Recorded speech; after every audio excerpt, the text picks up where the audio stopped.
The public appears disposed to be amused, even when they are conscious of being deceived. P.T. Barnum.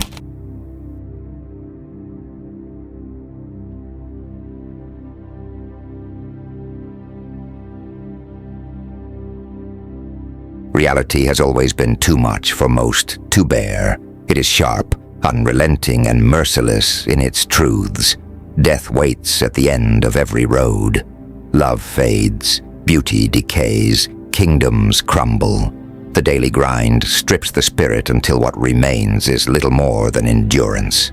And yet, the human mind is not designed to live on endurance alone. People can stomach hunger, loss, even endless work.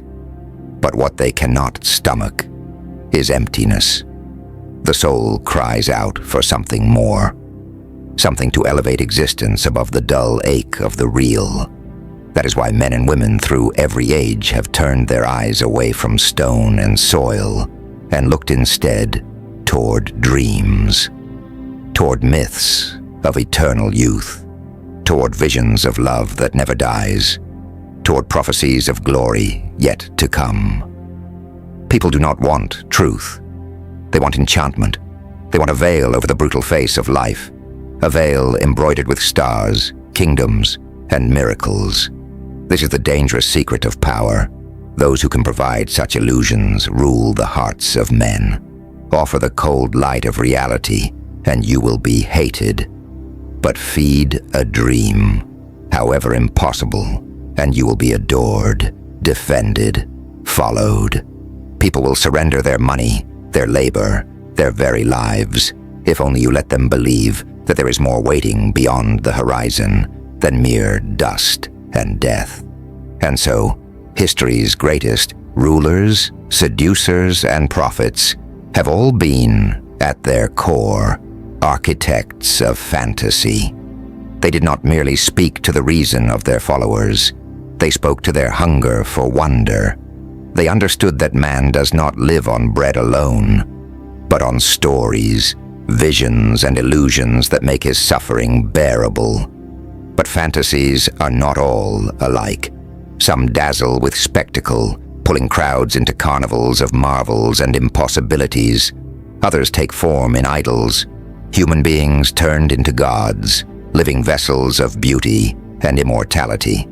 And still others whisper through riddles and prophecy, giving shape to the chaos of fate, allowing people to see destiny where there is only chance.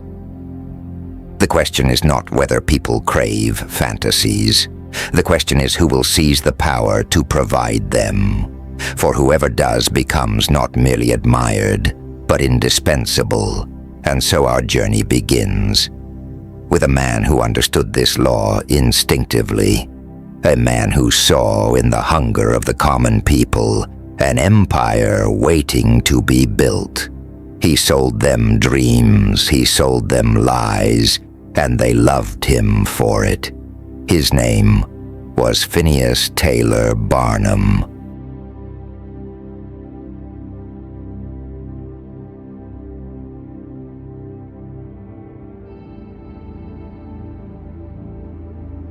In the 19th century, America was a land swelling with opportunity, but also suffocating under monotony.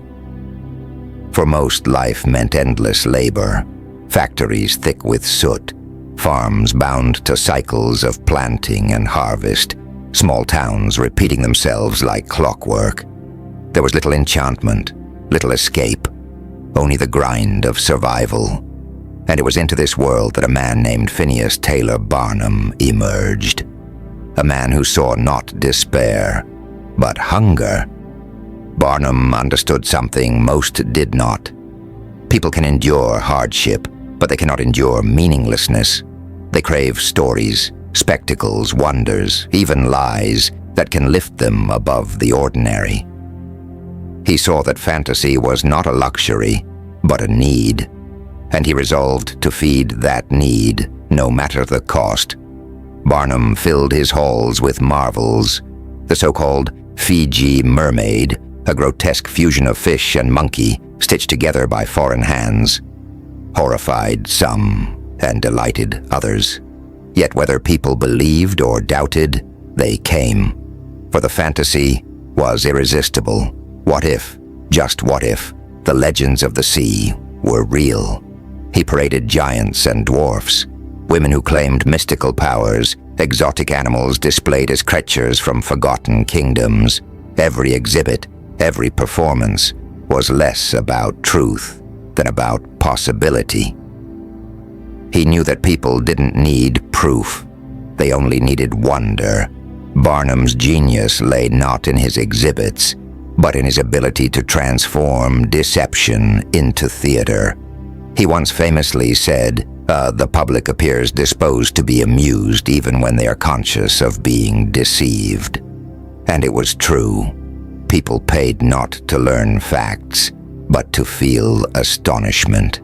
They wanted to suspend their disbelief, to walk through the curtain and enter a world where anything was possible. Barnum gave them permission to dream, and in doing so, he held them captive. What is most fascinating is that Barnum did not hide his tricks as tightly as a magician would.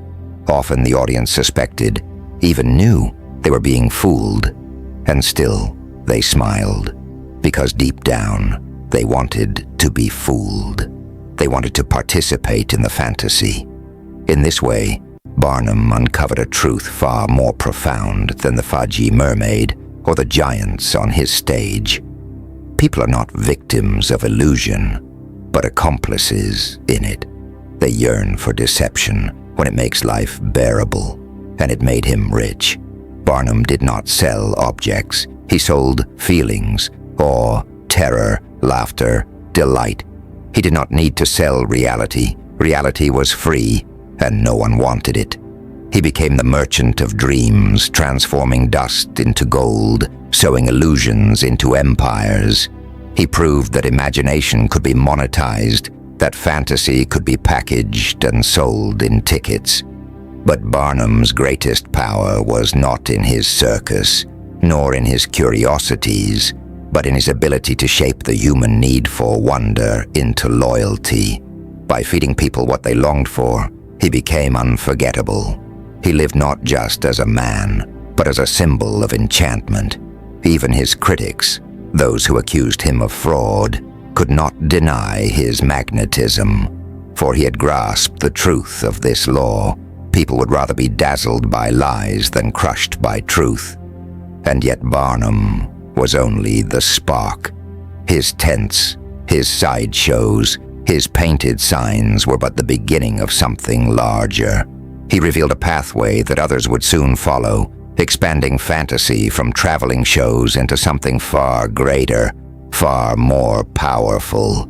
For what Barnum performed under striped tents, another empire would perform on a global stage, not with curiosities and mermaids, but with gods and idols of flesh and light.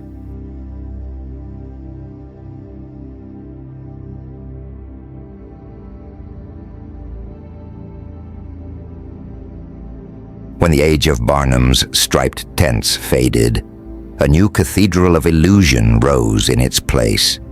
Larger, brighter, and infinitely more powerful.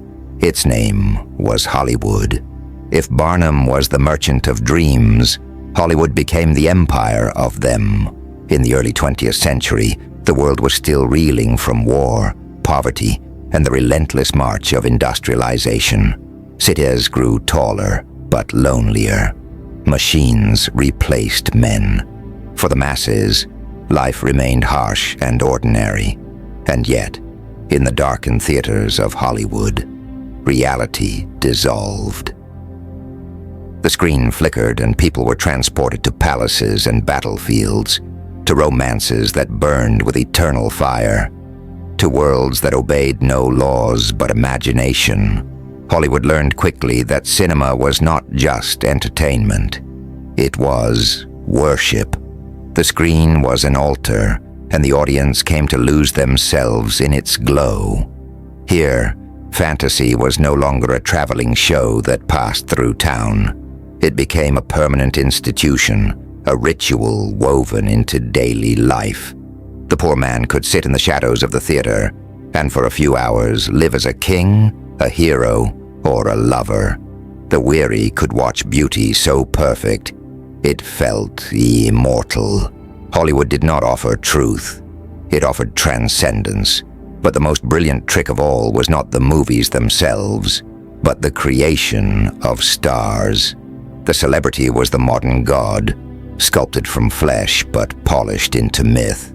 Every detail was crafted: the smile, the walk, the carefully staged scandals, the magazine spreads that painted them as flawless beings. These idols embodied the fantasies of millions. They were not admired for who they were in truth, but for what they represented: wealth without labor, beauty without decay, passion without end. They carried the dreams of entire nations on their shoulders, and people adored them for it. This worship was not passive. Audiences projected their desires, their secret yearnings onto these stars. The young woman trapped in a life of repetition looked at the actress on screen and saw freedom, sensuality, possibility. The worker in the factory gazed at the leading man and saw courage, adventure, and strength. The celebrities became mirrors for human longing, and as long as they reflected what people wanted, they were exalted. But this power was fragile, for it depended entirely on the maintenance of illusion.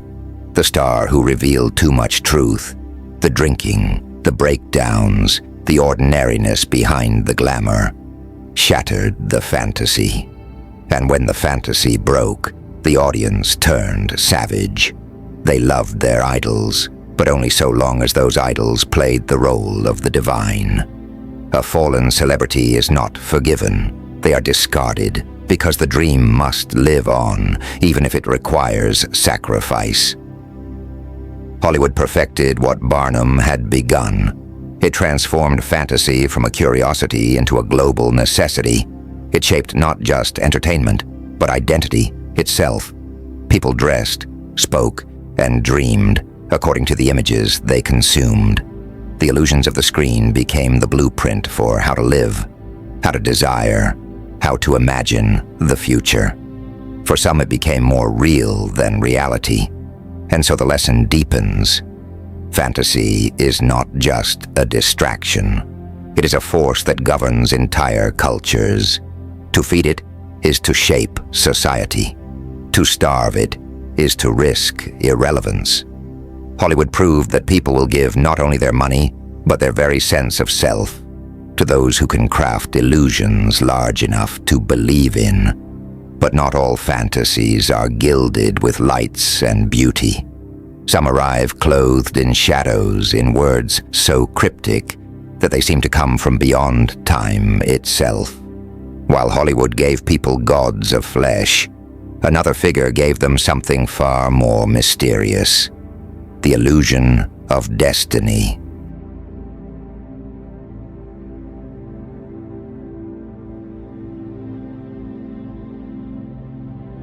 Centuries before Hollywood dazzled the world with silver light, another kind of fantasy gripped the imagination of Europe.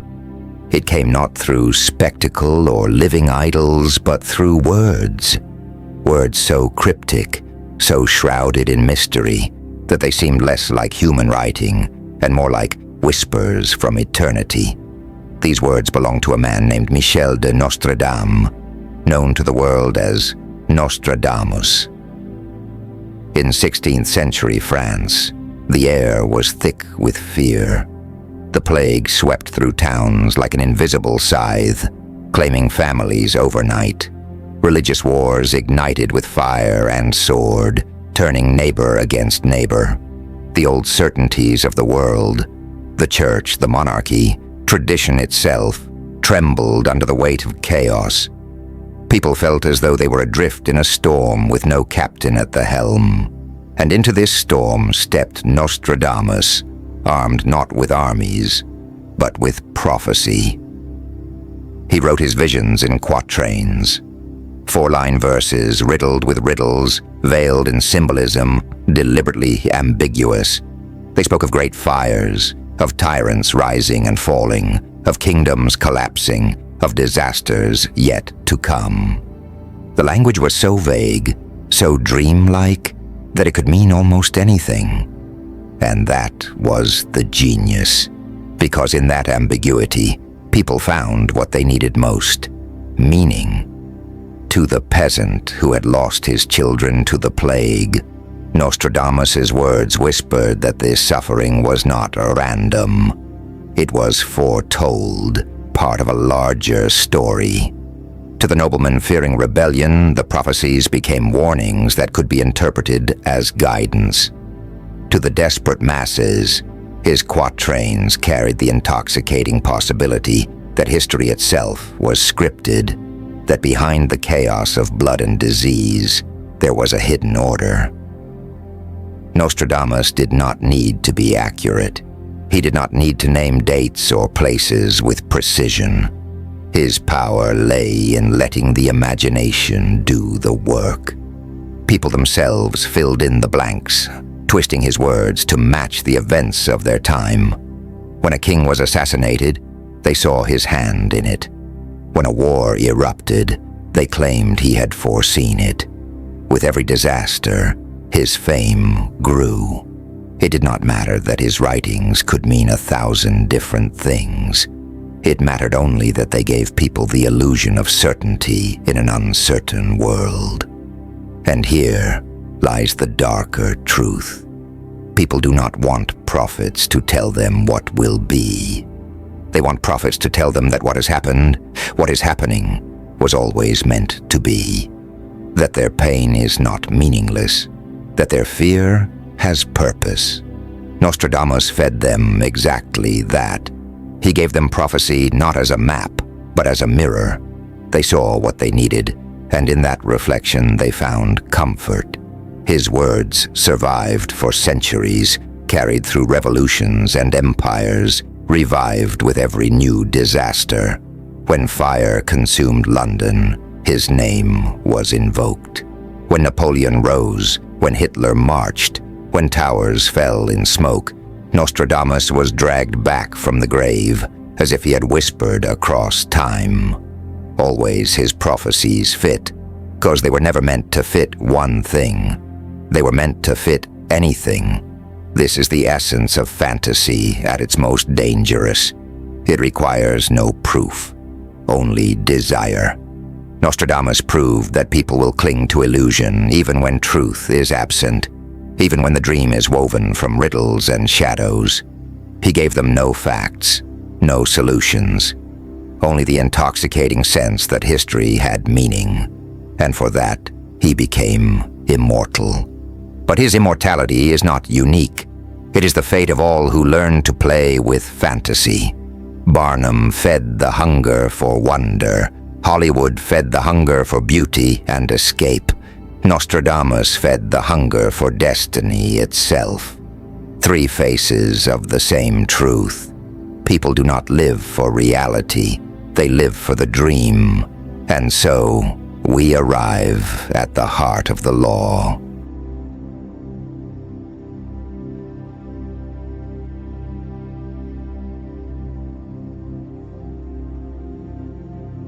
What do Barnum, Hollywood, and Nostradamus have in common? At first glance, they seem worlds apart. A showman with his circus, a dream factory of film and idols, and a cryptic prophet of destiny. Yet beneath their differences lies the same core truth. They understood that human beings are not nourished by reality alone. They live, and they die, by fantasy. To wield fantasy is to wield the most dangerous form of power. Reality is harsh, and when forced upon people, it breeds a resentment. No one thanks the man who tells them life is short and unfair. No one worships the leader who insists on the cold facts. But offer a dream, however fragile, however false, and they will kneel. They will pay. They will follow. For fantasy does not challenge human weakness. It comforts it. This is why the realist so often fails. The realist believes that truth is enough, that facts will win hearts and minds. But facts cannot compete with illusions that make people feel larger, safer, immortal. Tell someone the world is ending, and they will despair. Tell them it is ending, but that a savior is coming, and they will fight for you. The dream bends the will where the truth cannot. But fantasies are volatile. They are fragile flames, and if you mishandle them, they consume you. Barnum's crowds adored him as long as he kept dazzling them. Had he pulled back the curtain too far, had he revealed every trick, their laughter would have turned to rage. Hollywood worships its stars only as long as they embody the perfection the masses demand. One glimpse of raw humanity, one shattered illusion, and the same audience that cheered will hiss with scorn. Nostradamus's quatrains survived precisely because they never nailed themselves to the cross of certainty. His vagueness was his armor. For once, a fantasy is proven false beyond denial. It dies, and the one who fed it is blamed. This is the razor's edge of Law 32. You must feed the dream, but never let it collapse. You must be its weaver, its guardian, but never its prisoner. For those who believe their own illusions are eventually destroyed by them. The true master of fantasy does not drink the potion he serves. He only pours it. Why does fantasy work so powerfully? Because it speaks not to logic, but to the ancient wounds of the human heart. People long for love without loss, for wealth without toil, for destiny without doubt. They ache to be told that their suffering is not meaningless, that they are chosen, that somewhere just beyond the veil of reality lies paradise. These desires are not weaknesses to be mocked. They are constants. They are as real as hunger. To rule them is to rule humanity itself, and so the law becomes clear. Do not present the world as it is. Present the world as people wish it to be. If they long for beauty, give them gods of flesh and light. If they ache for mystery, cloak your words in riddles that whisper of destiny. If they desire escape, build them worlds that shimmer brighter than life itself. It does not matter if the dream is false. It matters only that it is believed. The greatest chains are not forged of iron, but of imagination. And the one who plays to fantasy does not need armies or wealth. They need only the ability to enchant. But remember, those who strip away illusions are never forgiven. To rob a man of his fantasy is to rob him of his hope. Truth may set you free, but it also leaves you alone. Fantasy binds the crowd. It seduces the masses. It makes kings out of ordinary men. Barnum sold them marvels. Hollywood gave them idols. Nostradamus offered destiny. Each proved the same eternal truth. People will live for the dream, and they will die for it too.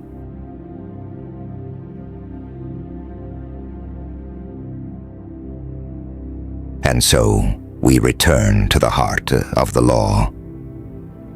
People do not want the world as it is. They want the world as it could be, as it should be, as it exists only in the realm of dream. Give them this and they will be yours. Deny it and they will despise you. Barnum, Hollywood, Nostradamus, each in their own way proved that fantasy is stronger than fact, that illusion is sharper than truth, that a dream can conquer the real. The wise ruler, the cunning manipulator, the careful seducer, all know this: the truth is heavy, but fantasy is light, and people will always choose to float, even if it means floating into a lie. Remember Law 32, play to people's fantasies, for it is not reality that rules the human heart, but the dream. Like, subscribe, comment, or don't. You are the master of your own life.